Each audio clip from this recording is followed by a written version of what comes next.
Welcome to the Simple Sophisticate podcast, where intelligent living is paired with signature style. I'm your host, Shannon Ables.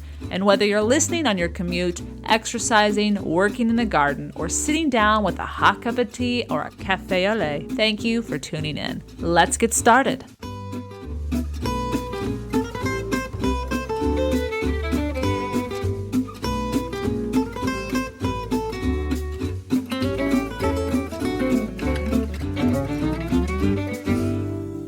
Welcome to the 202nd episode of the Simple Sophisticate. And today we are talking all about style and the spring trends of the season. Now, you may already have stopped by the blog yesterday as the annual spring shopping guide was released. And today is a beautiful pairing because I'm welcoming onto this podcast for the fourth time Stylist from New York City and my friend, Tiffani Rogers. And she is going to share her trends of the season that she would invest in, a designer that she wants to bring our attention to, and I couldn't agree more after having taken the time to look at it after our conversation, and a handful of other new things that she wants to talk about with regards to how to style some of the new trends that I think, and so does she, are worth investing in. But before I get to our conversation, we do have a petit plaisir that I'm going to share at the end of today's episode, so be sure to stay tuned. With that, here is my conversation with Tiffani Rogers of Style by Tiffani. Today, I am welcoming back a returning guest who regularly stops by to keep us in the know when it comes to seasonal shopping trends. New York City stylist Tiffani Rogers. Welcome back, Tiffani, and happy spring. Hi, thanks. Happy to be back. Happy spring, I think. I think we're all kind of wondering, is it really spring? But it's going to come. I have a feeling, I have confidence. So I just want to dive right in. Basically, the shift of the seasons has happened. And what are some of the things that you're seeing that are new and worth investing in? Okay. There's a lot of new, and there's also some, good takes on the old. But I think one of my favorite trends for this spring is they call it summer plaid, which is, do you see a lot of checkers, gingham on the runways for spring? So they're calling it summer plaid. There's a lot of coats, accessories, and, instead of like where plaid was more for winter, now they're doing it in fun colors like red, pink. So that's something I'm excited about for spring. I love a good plaid.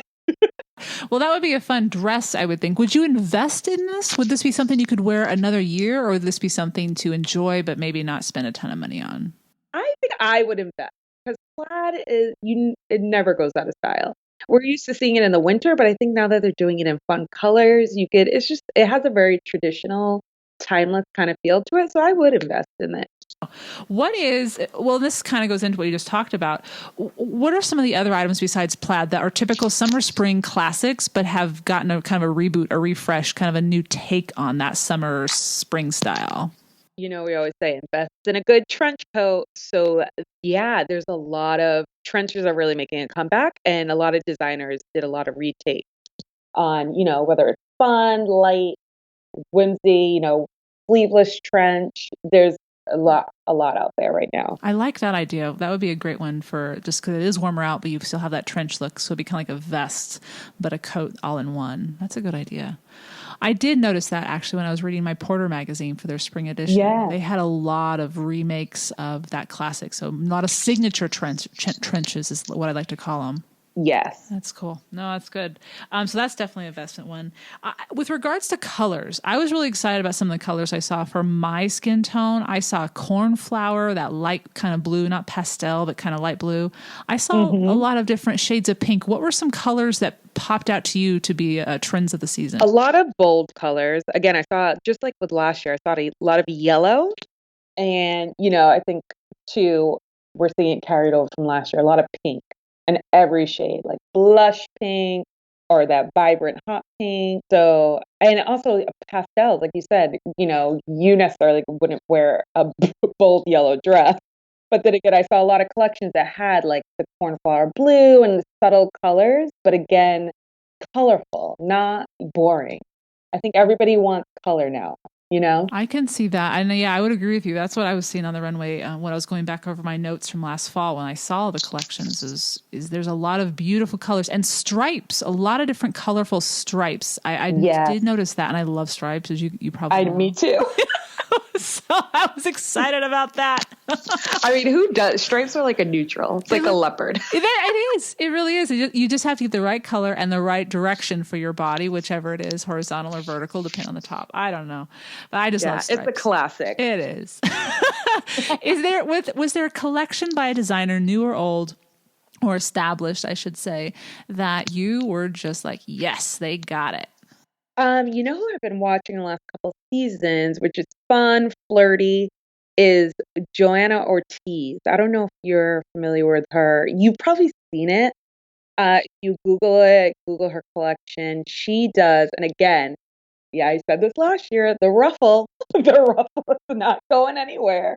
She does a good take on it. And again, it's not for everyone, but I think she does like a sophisticated, fun, and flirty take on the ruffle without being like over the top. Okay. Well, and on that point, so how would you incorporate if I'm going to wear ruffle? Yes. Where would I wear it? How would I wear it? What would be the best body type for it? Is that even a consideration? Should everyone consider? I don't know. What's your approach? So what I like about her collection personally is she does for everyone. It's different. You know, I personally wouldn't wear a ruffle top because I'm heavy chested. So I would do, and she did this actually, I think it was last year, her 2016 collection. She did a beautiful like magenta ruffled skirt, long skirt, and then paired it with a chambray top. So it's like glamorous, but not, loud. Right, that denim top or that chambray top would definitely balance it out a little bit. But you go to her collection, I believe Vogue.com has all of them. You'll see like she does skirts, she does tops, she does dresses. There's a dress that's, tailored, but then on the shoulder is one ruffle. I'll link to that on the show notes so that they can look at that directly. It sounds like an interesting collection to look at. I have a question for you with regards to when you work with your styling clients, because your motto is something that's very similar to what the premise on this blog is you want to have a wardrobe that says only me and rather than me too. In other words, letting that unique individual shine in their clothing. And so I'm curious, when you're working with clients, what is their biggest mistake that you want to correct when it comes to shopping for a new season? Oh, okay. Yes. And this, it portrays this day and age is just because your favorite blogger is wearing it. We have a lot of like they call influencers now. And I feel like a lot of these influencers are like 20 something specific body type, most of them.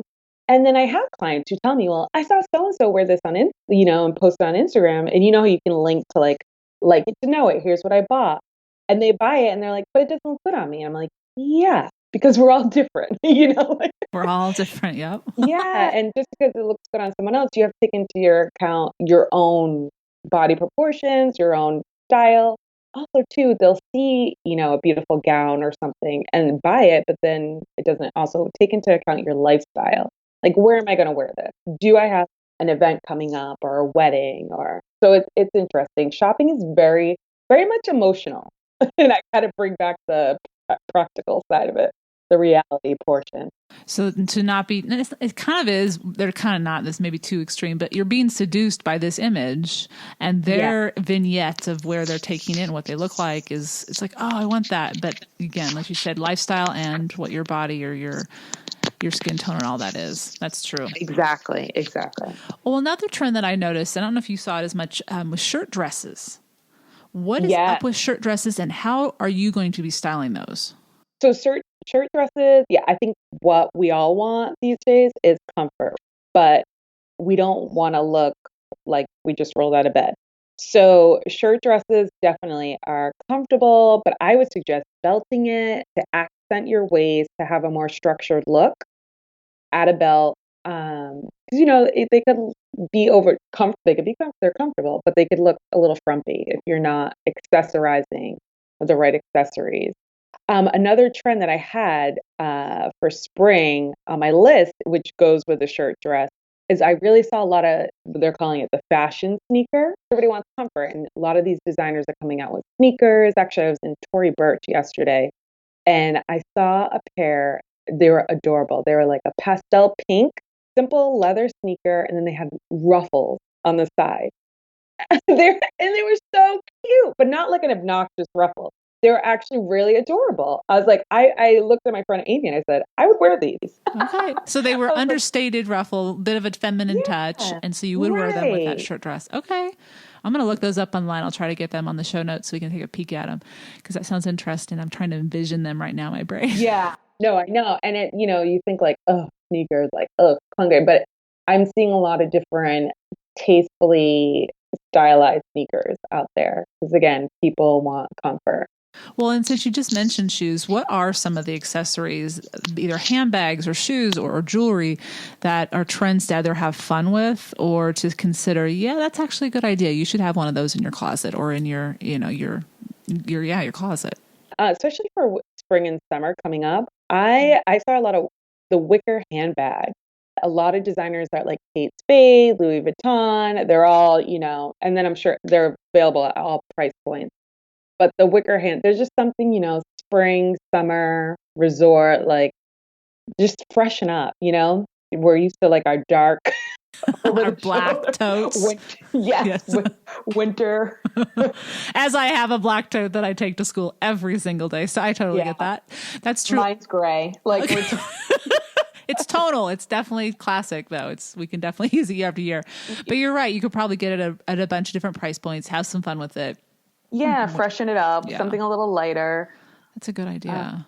Yeah. I like that. Now, you told me in our correspondence you have the opportunity to go to a lot of different classes and seminars in New York City, and one of the classes you went to was Ken Downing, who is, now you have to tell me what position he has. I'm not quite sure, but he works at Neiman Marcus. Could you tell me a little bit about what his job is and what were some takeaways about trends and retail in general and where you see he saw the industry going? So Ken Downing is a fashion director of Neiman Marcus, which they're based out of Dallas, Texas, but I believe he's both in New York and Dallas. A lot. But yeah, he was speaking at FIT and it was actually great. Like, not to digress, but have you seen the new Queer Eye on Netflix? Oh, and I just saw on my Twitter feed that they're renewing it for a second season. As they should. It's so funny because I was a little like I know, shame on me. I never watched the first one. I don't know where I was at that point in my life, but I didn't really. So I was like, okay, whatever. There's another one. They're bringing it back. But my friend Abby was like, no, Tiffany, you need to watch it. She's like, she's like, right. I only watched the first 3 episodes, but I literally texted Abby. I'm like, I'm crying. Oh my! I mean, it's so well done. It is so well done. Very culturally aware, and with regards to the sign of the times, and I just very thoughtfully done, but also playful. And you just fall in love with the characters that they've chosen, the individuals they've chosen, and then the men are all quite unique. I like you said, well done. Yeah, everybody needs to watch. It's amazing. Yeah, I learned literally something. was impressed. Yeah, I think we all learned something, regardless of whether we have the same style. There's some pointers that Tan. He has great pointers. Great pointers. Absolutely. No, amazing. Good digression. And I was so excited to see. No, that's good. I actually talked about it in an episode a few weeks ago on the Petit Plaisir because I just loved it. And it was kind of a binge for a weekend. I was like, oh, this is great. Why is it done already? It was cold. It was very snowy outside. Myself. But it also, too, was a good reminder to me, like, sometimes you just think what we do is it could be so frivolous, right, with everything else that's going on. But then it's like, no, look at the difference this has in people's, not that we're like bringing people to tears every day, but no, but you bring back their confidence, or you bring back that the belief in themselves. It's really good. Clothing has power if done well, and I think there's definitely something to not dismiss for sure. Absolutely. All right, so what with regards to the trends, what was he saying? Because this is what you and I were talking about before we pressed record, is that I noticed in the runways for this fall season, so the clothing that's going to be on sale in fall, there weren't as many designers that typically have runway shows. They didn't have runway shows. There was a different approach, I guess you should say. What did he say about the direction that fashion is taking with regards to collections? He mentioned, no surprise, what a powerful role social media is playing. And, that everybody has instant access to everything, right? It's no more this exclusive, only behind the curtain, 6 months ahead of time, only editors and other press were invited to see the collections. Now it's all on Instagram. And he said he even has people, he's like, literally, I'm sitting in a fashion show, a dress is walked down the runway, and I have a client in my inbox telling me, I want that. I want to order that dress right now. And even though, sometimes it's not going into production until 3 months later. So it's very, I think with everything at our fingertips and just our habits now, we're just so used to being like, oh, I see that. I want it. I expect to have it right now. And just everybody's on their phones. I mean, I personally don't even attend many Fashion Week shows. The last 2 seasons, I didn't even go because Yeah, tell us why. And I think that's a trend. That's what I'm hearing from a lot of different insiders like yourself. Why aren't people going? so I think I first started going in 2007, and that's when, it started social media, started, broadening the audience. And it is very much, you see, the models running down the runway. The behind the scenes is like mobs of people. It's kind of like, it is a little energy draining. Like they say the show's it's at 2 p.m. It's really not gonna start until 2:30. So you get there at 1:30 to line up with a bunch of people to be let in at 2, to sit there for a half an hour to watch a 15-minute runway show, then to leave, like to everybody's rushing out. Like, what am I doing this for when, hello, Vogue.com, everything's live streamed? Why am I making the effort? So yeah, I think for me personally, I just don't want to waste that time and energy, because also the people who I'm sure you can imagine that you have to deal with that go to these shows.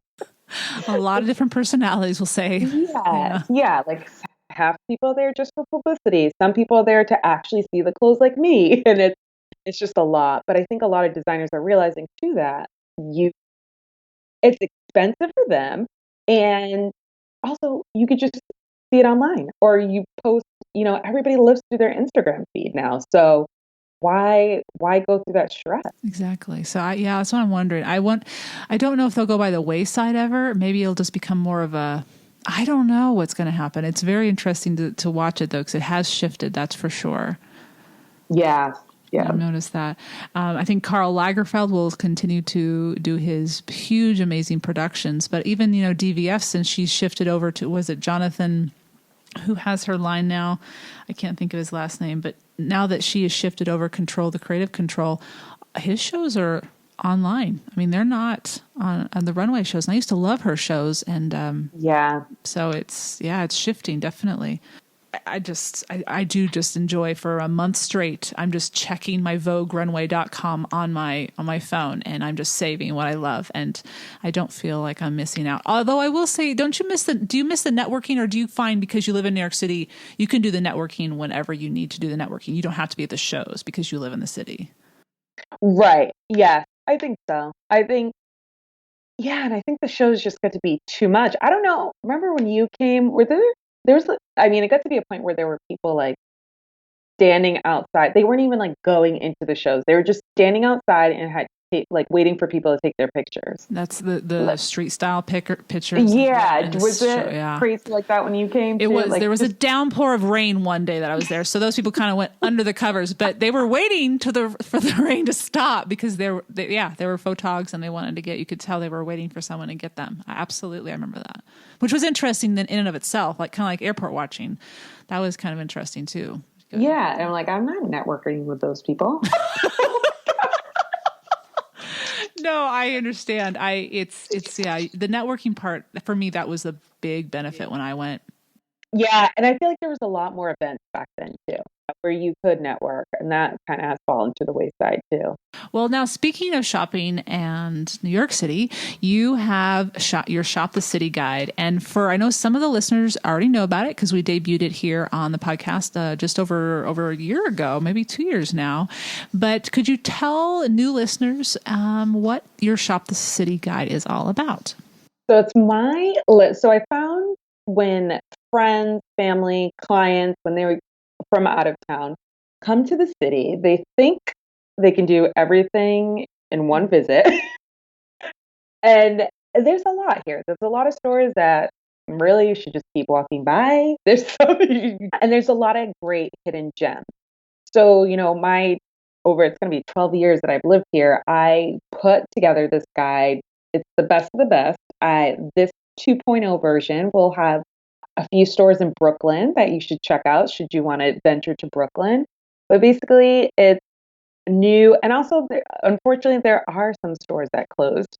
So it's just an updated version of the stores when you come visit New York that you should actually visit. I love it. No, that's so helpful because, as you said, there's so many different sites and places we want to go, but there's only so much time, and you need to include travel. And so your map lays out very specifically where they are, neighborhood by neighborhood. Yes, and also a lot of I include with every store their website, their Instagram handle, because even if you're not coming to New York City, check them out online.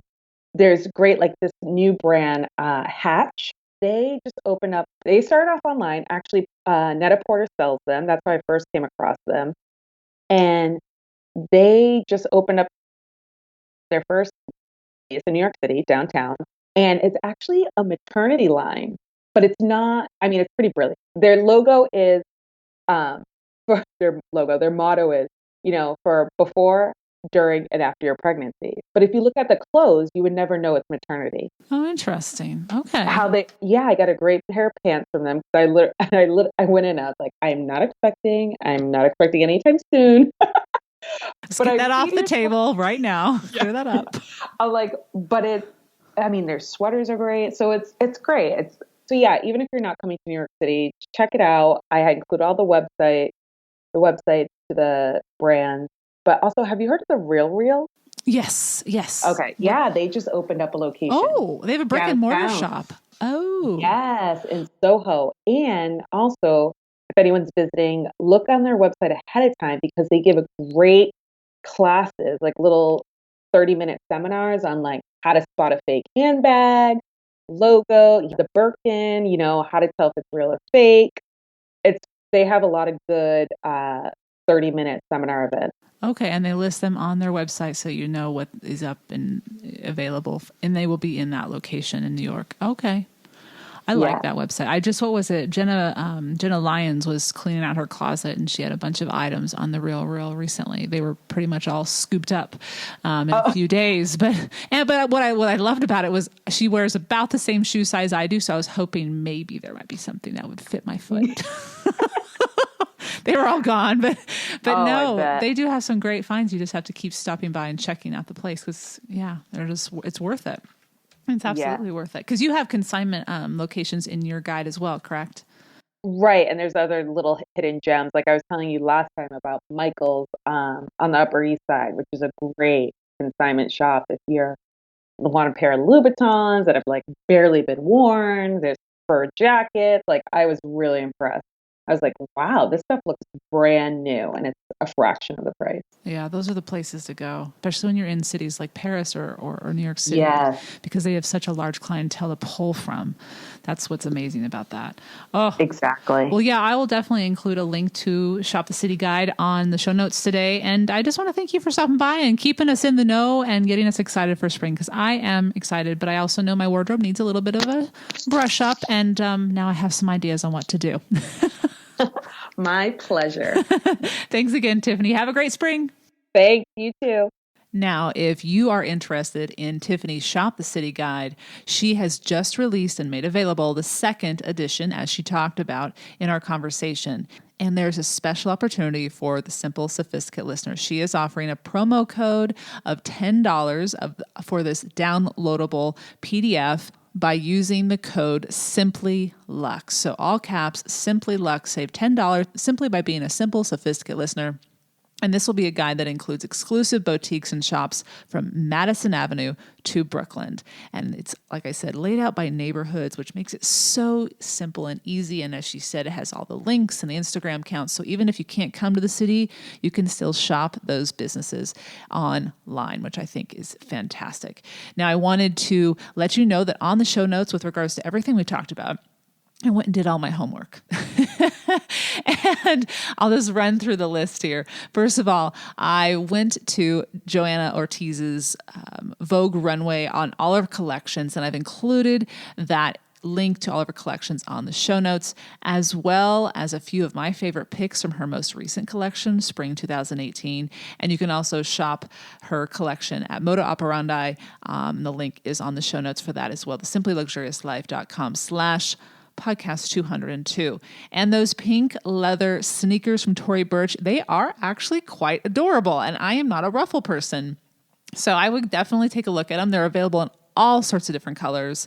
And I have the link on the show notes as well. I have a link to the Queer Eye, the Real Real, and the previous 3 episodes in which Tiffani has stopped by to share her expertise and talk about life and the city and owning her own business and curating a wardrobe of quality over quantity, as well as creating a life of quality over quantity, which was one of our conversations in episode 111. And as well, if you are ready to shop for this spring season, you're going to want to check out, like I said at the top of this episode, the Simply Luxurious Life's annual spring shopping guide. I have handpicked over 100 different items from a variety of different locations and a lot of different price points. And I've also gone through the different trends, 9 of which I feel are worth splurging on. So in other words, worth investing in. There's only a few items or trends that I think we should save on, because there's a lot of trends that, as I'll explain in the editor's letter on that particular post, that you observe them, but maybe not even have fun with them. They're just, for example, plastic. What are you going to do with plastic, really? With regards to the Simply Luxurious Life approach. But if your signature style does include those items, go for it, own it, and make it your own. So that link is also in the show notes, the annual shopping guide, but we still have a petit plaisir to get to. And I am excited to do that. So stay tuned. I'll be right back.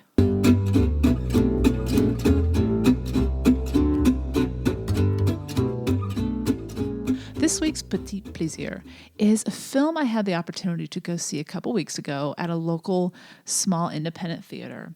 And it's called Cézanne, Portraits of a Life. And it's a documentary not about his entire life, but about his portrait series, the paintings where an individual is sitting for him, even his self-portraits. And it was released just this past January. It is a beautiful look into his personal letters with his dear friend. You get a little bit of a glimpse into his personal life with his wife and his son and his father. You get glimpses of what he saw in Provence as he was painting. And so many other insights. Obviously, we go to Paris with him as well. So it literally is a chronological tale done quite beautifully of his writing, so his voice in his letters, as well as through the paintings and when they came about, during which periods of his life. So here is the trailer, and I'll leave a link. I'll leave the trailer as well on the show notes if you want to watch it, but you can at least listen to it here. Here you go. Cézanne, Portraits of a Life. Sometimes I have flights of enthusiasm. More often, painful disappointments. Such is life. But art is the most intimate expression of who we are. I'm here in the bosom of my family, with the foulest people on earth.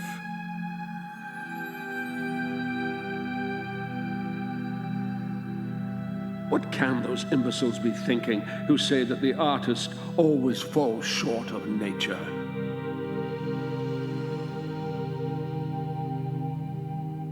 I am working far removed from the normal, striving to find my own path. I struggle to achieve the intensity that builds in my senses. Only work boosts my morale. Everyone is an idiot, apart from me. As you can hear, it is a tranquil visual and auditory journey through Cézanne's life. And it's hard to do it justice in audio, but when you watch the film, you just have some beautiful landscapes. You also get to see the inside of his family's home in Provence and his eventual studio that he made his own in Provence as well. Now, this exhibit is inspired by the first ever Cézanne Portraits exhibit, which had a world tour, and it began in Paris in 2017.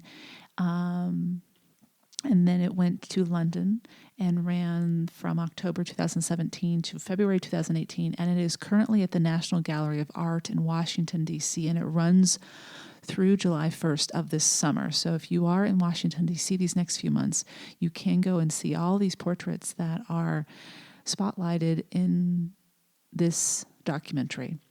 So the film, again, is called Cézanne, Portraits of a Life, and the link to see where this film can be viewed in your area are on the show notes, the simplyluxuriouslife.com/podcast 202. I hope you've enjoyed this week's Petit Plaisir, where each week ideas are shared to make the everyday all the more enjoyable. Tune in at the end of each Monday's podcast where I'll recommend a book, a film, or a recipe, anything that is a simple pleasure to satiate your sophisticated taste. Thank you for tuning in. Have a beautiful first week in April.